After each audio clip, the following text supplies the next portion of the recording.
Okay, so here I'm getting ready to weld up an aquarium stand. The idea is going to be, it's going to have, I did one not too long ago and it had 3 levels to it.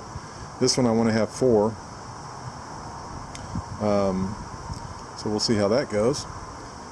And the one I had 3 levels had too much space in between it, so I think I can make it work with 4. So you can see these pieces. Last time I cut them myself, real pain. You know, I went to metal supermarkets and they'll cut it for free.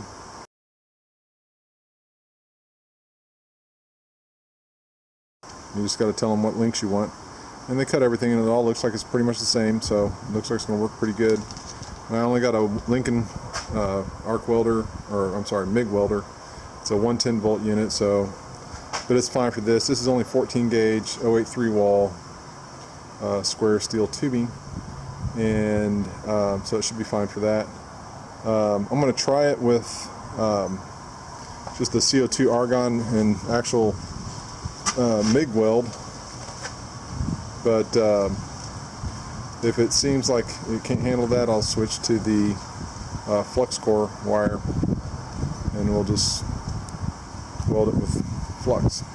So basically, I'm going to lay out 2 sides. I'm going to put one side, I'm going to lay it out here on the ground where it's flat on the cement, and tack weld it. I'm going to set the other side directly on top of it and tack weld it.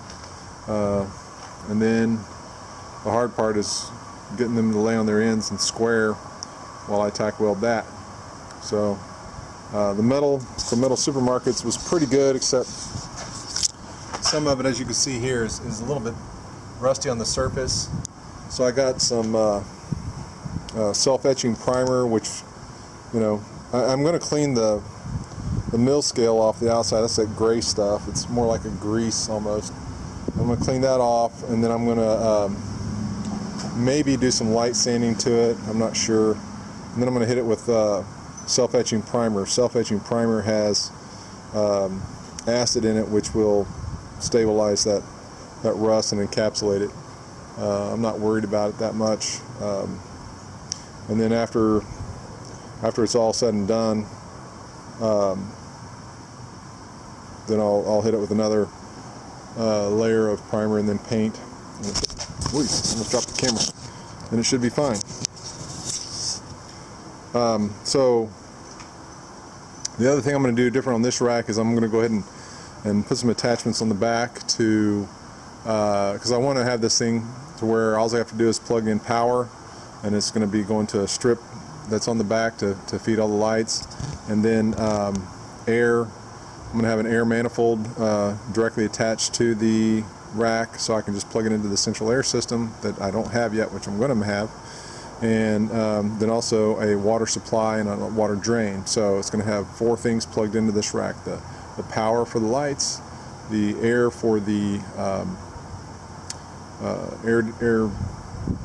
air stones, that's going to be running in the Matten filters and other sponge filters, and then I'm going to have each of the tanks going to be drilled with an overflow that's going to go to a drain, so that's the third thing that has to be plugged in.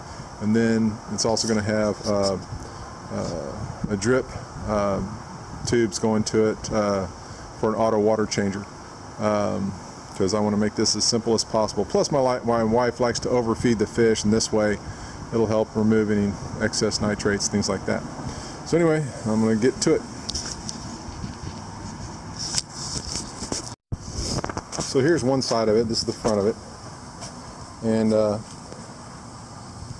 standard door is 6'8". This is like 6 foot, I think 6'8", maybe 6'7".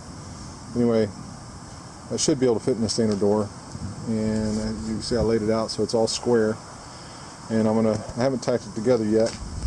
What I did is I put the 2 ends together, and I scribed starting at 18 inches and then 22 inches from the top, so everything's equally spaced 20 inches apart.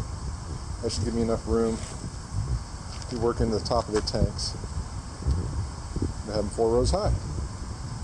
So now I'm going to tack this up and make sure it's square, and then I'm going to lay the other set of that directly on top of this one, so that way I have matching sets.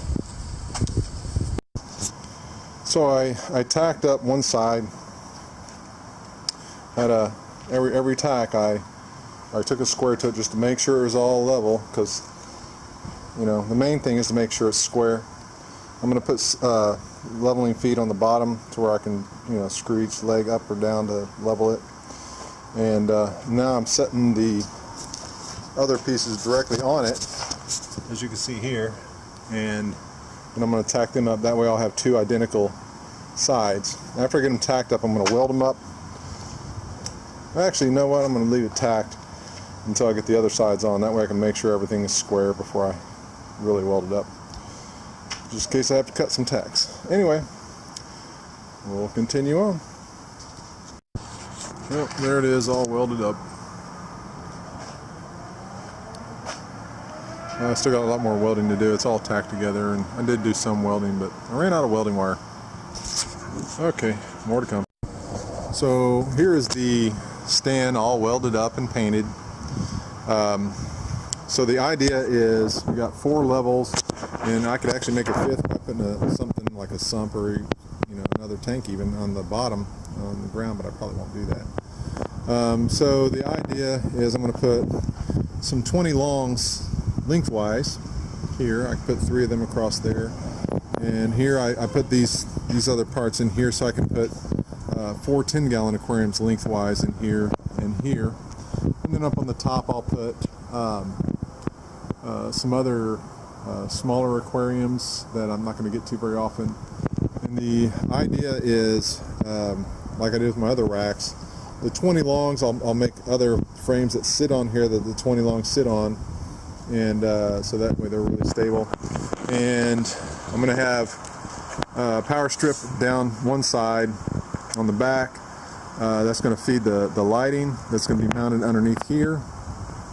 And then also I'm going to have mounted underneath here air supply line and a drain line with the little valves on there so I can control water going in and water coming out.